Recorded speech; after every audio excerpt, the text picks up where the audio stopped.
Okay, I hope you're all doing well and safe during this pandemic of the coronavirus. If you're watching this months or years later, that'll give you a time frame as to when I made this video.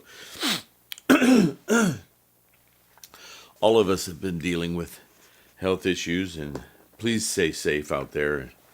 Social distancing, keeping yourself reasonable distance away from possible infection, whether at you or from you. This thing is very virulent, and I don't want to be a politician. I'm just wishing you well. Namo Myoho Renge Kyo. In this video, I'm going to continue the sutra of the DAIMOKU of the Lotus Sutra. And I wanted to take a moment just to give you a little bit of a framework to understand Nichiren's writing here, especially in this instance, because the DAIMOKU is what Nichiren practice is all about, and here's why. You have to understand, it's not imperative that you understand, but it's helpful to understand that in the time of Nichiren's Bodhisattva activity, his teaching, and I realize that I'm unshaven just now. I apologize if that offends you in any way. Anyway, we're all doing our social distancing and work from home, and I have my own issues health-wise and so forth, and I just don't shave as often as I did when I was younger. So if that bothers you, I'm sorry. But the information is more important than my aesthetics. So in the time of Nichiren, the entire country was in this early stages of the shogunate, when the rule of the country was very divided amongst landowners. And it's ironic because in a lot of ways, the situation in Nichiren's time mirrors our modern day in the world. So it's, on the one hand, things haven't changed much. The powerful and the not powerful and the divisions of class and so forth. But I think it's important because at that time, and you can draw your own analogies and similes here, but again, the shogunate being a government of irrefutable power, very brutal. The people, the populace of Japan at that time, and throughout the world in some form or other, was looking for hope, a reason to live life, with this constant threat of violence and death and war over their heads. They would throw themselves into any sort of a practice that would give them a holistic sense of being, a security, a comfort, if you will. So, especially in the Japanese culture, but not solely in the Japanese culture, and we do it today, very repetitive activities would bolster our lives, make us feel happier, make us feel more comfortable, more secure, right? That's kind of a human thing, not necessarily, but specifically to Japan. There was this huge authoritarian overlord kind of thing in your life every day. And so things like mantras or any kind of a ritual was almost a necessary thing to kind of realign your mind to say, okay, I'm not going to die. Okay, this doesn't matter. In a grand scheme of things, yes, there's all this oppression, but there's also an opportunity through it all There is the dandelion, the greenness of the grass, the beautiful relationships we have with one another. There is still the preciousness of life, even amongst all of this sorrow and madness, right? So it was very important that people had a way to cling to maybe a larger concept of feeling whole, feeling potential for enlightenment in this case, a beneficial view of how precious life actually is a very large concept. But to support that kind of thinking, simple things to do every day would help keep that alive in the stead of all of this potential harm, right? So, I think it's important to understand that for the following reason. I think it's very important as a practicing Buddhist, or even if you're just watching this in order to, you're curious and want to know about why Buddhism. The Daimoku, the title of the Lotus Sutra, the ultimate teaching of Shakyamuni, Myoho Renge Kyo, is not simply characters, words, sounds. It's all of those things. But they represent something. It's an invocation. It is a repetition, it is a reminder, it is an invocation of that which is the most important in life itself, is the preciousness of this moment to realize that living this life, all life, everything around us, our particular personal universe, is the most important, the most awe-striking, the most amazing thing to be able to more than participate in, but to swim within it is our great benefit, our great awakening, our enlightenment. Because when we focus on that part, our Buddha mind of clarity, of how amazing all of this is, then those other problems, they fall away. We've all experienced this. If you're an artist, you draw, you paint, you sculpt. If you're a writer, if you're whatever it is that you do in your daily life, when you fully immerse yourself, maybe it's building puzzles. You immerse yourself in it.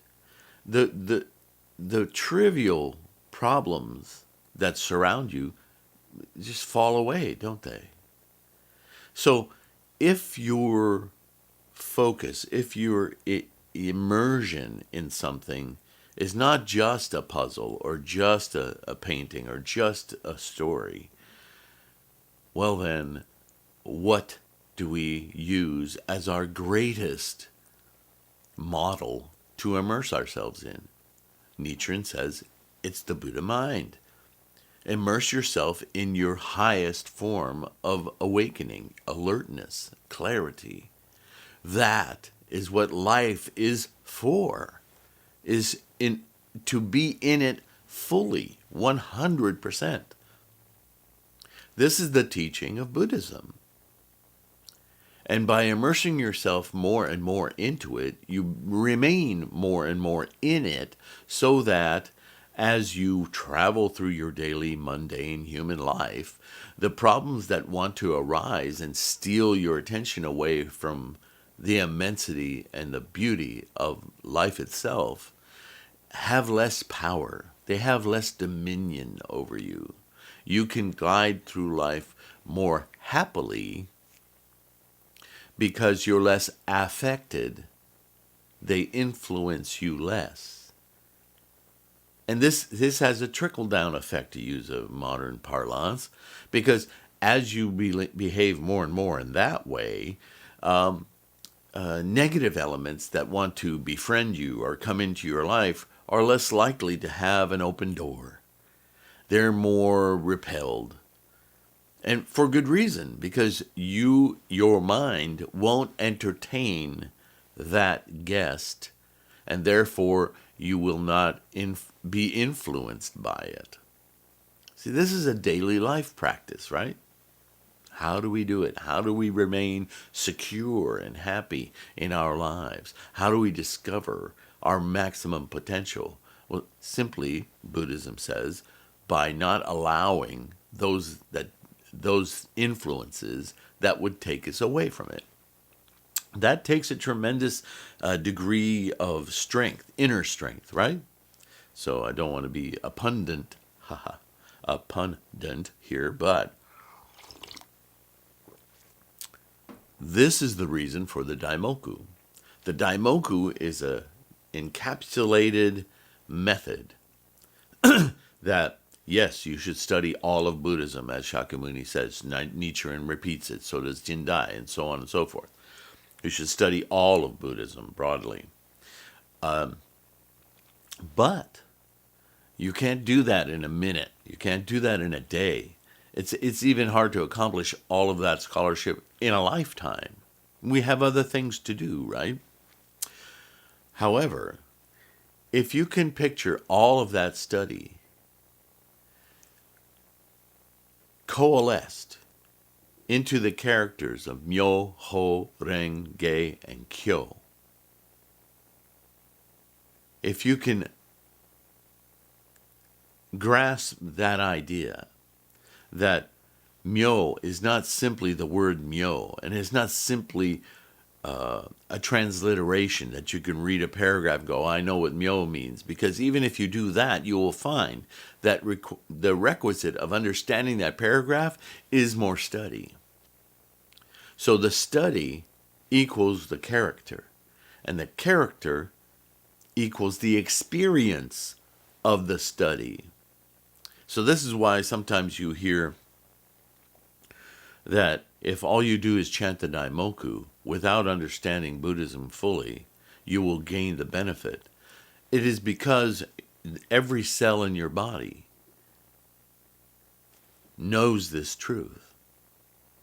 When somebody threatens me, my liver may react, but my liver isn't built of that threat. It's built of an awakened clarity, the Buddha mind. It just is the liver in every moment. And anything that affects that liver is due to my mental conditioning. And you might say, well, it's also affected by what you eat. Yes, but what I eat is affected by my mental conditioning. Everything comes down to how you are in your mind. So this is Myoho Renge Kyo. It is the embodiment of all of the Buddhist scholarship. That doesn't mean by chanting it you will know all the Buddhist scholarship. All it means is that you can experience that state of clarity. But we're human. In order to experience something, what do we do immediately? We question it. How's that happening? How can that be? What did that come from? How? Why? Right? Why is a trap? But anyway. So this is why study is so important. It's preeminent in Buddhism that you study solely so you can understand what it is that you're experiencing. Now we come to something that's somewhat controversial. It shouldn't be, but it is. There are sects, and I will single out NST, but there are other groups that continuously want to grammaticize these characters. They fail to grasp that these characters encompass all of the teaching. And the characters I'm talking about are Namu. We chant the Daimoku as Nichiren taught us, Namu Myoho Renge Kyo. He always speaks of either the 5 characters of Myoho Renge Kyo or the 7 of Namu Myoho Renge Kyo. Never talks about the 6. There is no Nam Myoho Renge Kyo.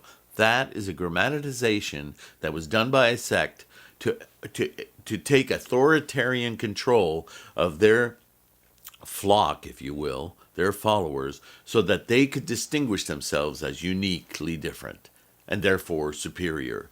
And Buddhism doesn't have that concept. There is no superiority complex in Buddhism. There is nothing superior to life. Life is everything. So, Namu is very specific And when Nichiren teaches it, and it's, after all, it's his Buddhism that we practice, Namu is an invocation, just like Myoho Renge Kyo is. The invocation, though, Myoho Renge Kyo is universal. Everything in the universe is Myoho Renge Kyo, including us. But Namu is specific to you and me individually. Why? Because Namu speaks to the resolute mind.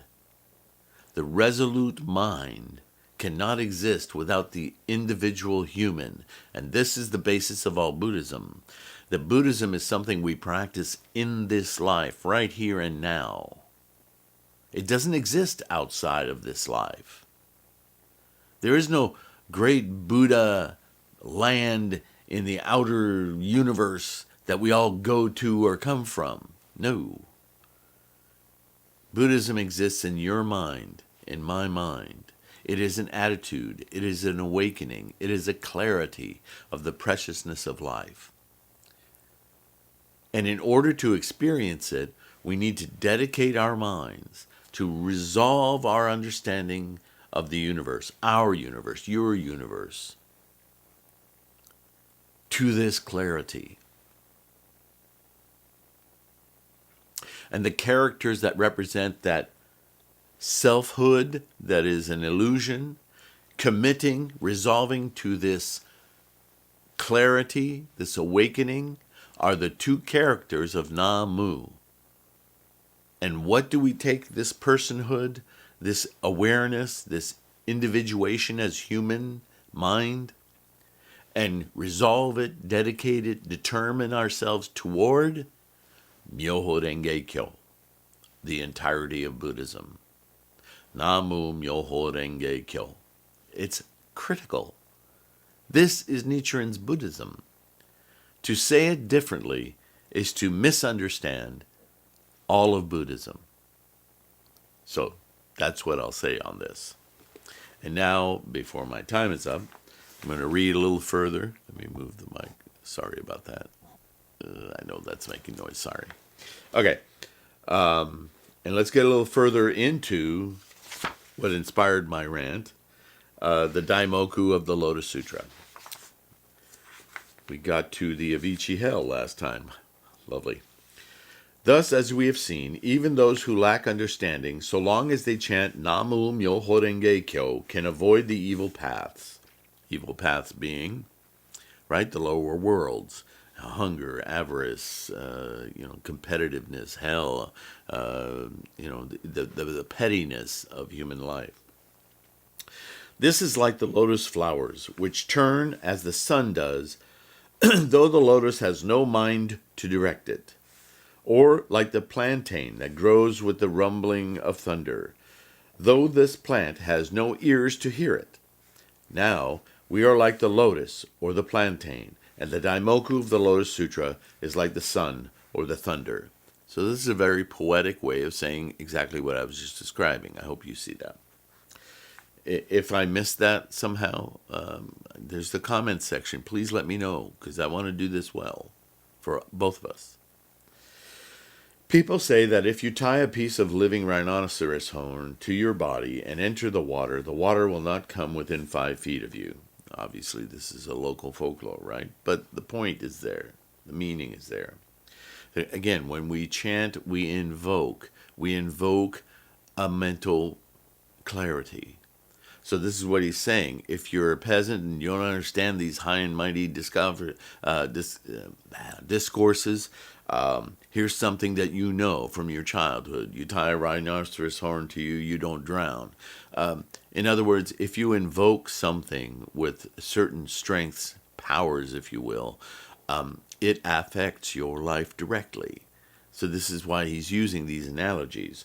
They also say that if one leaf of the sandalwood tree unfurls, it can eradicate the foul odor of the aranda trees for a distance of 40 yohanas. In this case, our evil karma may be likened to the aranda trees or the water, and the Daimoku of the Lotus Sutra may be likened to the rhinoceros horn or the sandalwood leaf. Diamonds are so hard that almost no substance will cut them, and yet they can be cut by a sheep's horn or a turtle's shell. The limbs of the Nigroda tree are so stout that the largest birds can perch on them without breaking them, and yet they are vulnerable to the tailor bird, which is so tiny it could almost build its nest on the eyelashes of a mosquito.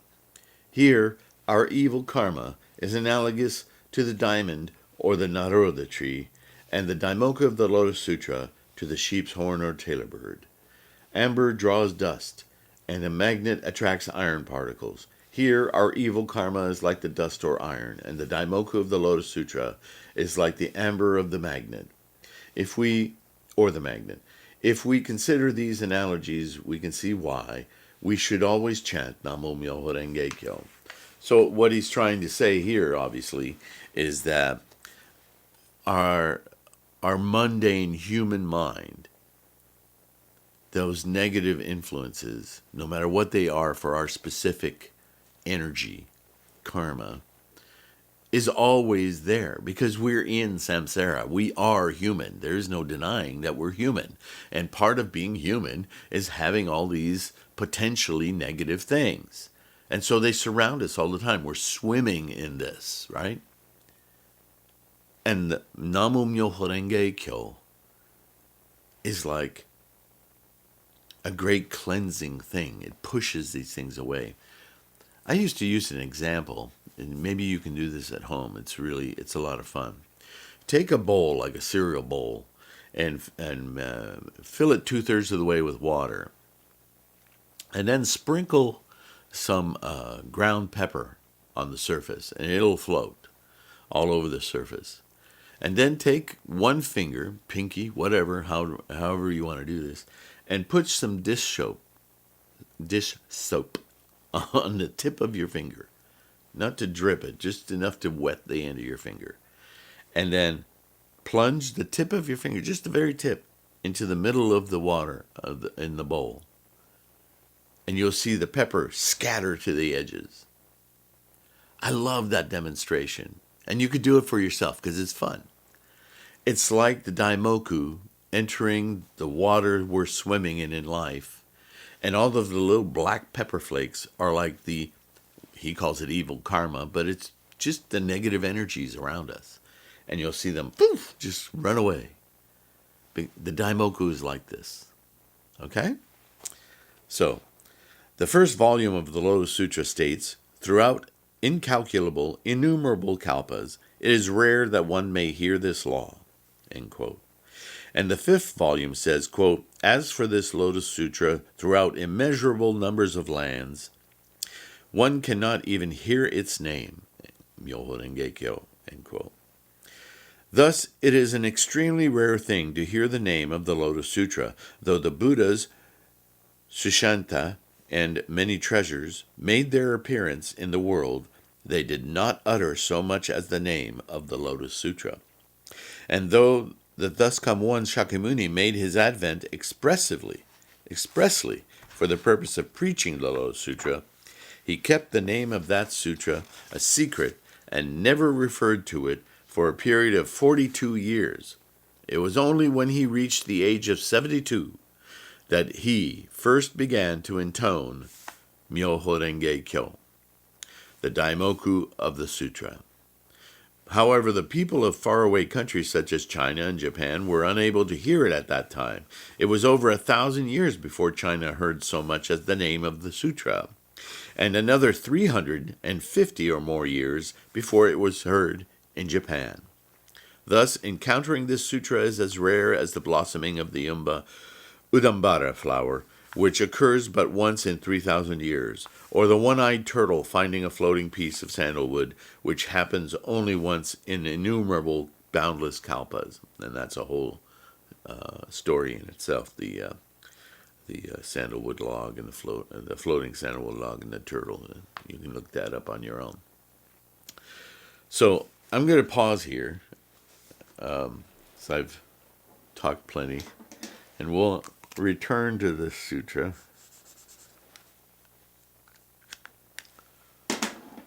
But I want to post this because I think there's a lot to think about. The Daimoku of the Lotus Sutra is an amazing thing. That's what our practice is centered around. I really, really want you to get it. I want you to understand why we do this. It's not magic words. It's not imbued characters. It's, if there's anything imbued, it's your conviction. It's your resolve to experience fully your Buddha mind. And that's why we invoke the complete teachings and understanding of that Buddha mind. Will you know it the minute you chant it? You won't know it in your human mind, but you will experience it. And I've been told by people wiser than I that we should chant until we feel the joy. That's an earthly way to put it, but why not? Chant it once, maybe when you're in certain straits, at certain times in your life of extreme joy or extreme fear or whatever drives you to Guanzan. Chanting it 3 times may be all you need to feel the exaltation of this wonderful clarity. At other times, you may have to chant for an hour, 2 hours. I've been known to do that, and at the end of it, even if I'm unsure, when I stop, I can feel the world, my world around me, vibrating. It's an intense feeling, and I wish it for all of you, because once you feel that kind of clarity, you cannot help but be amazed by it, and it will drive and continue your practice. And with that, I'll close. Namo Myoho Renge Kyo. Stay healthy. And I appreciate all of each and every one of you. Thank you so much. And those of you who are sending donations like Jay, outside of Patreon and just felt like sending me something through PayPal, I want to recognize you folks as well. All of you are incredibly important for my ability to continue to make these videos and strengthening my practice along with yours. Okay? Thank you. Namo Myoho Renge Kyo. Bye-bye.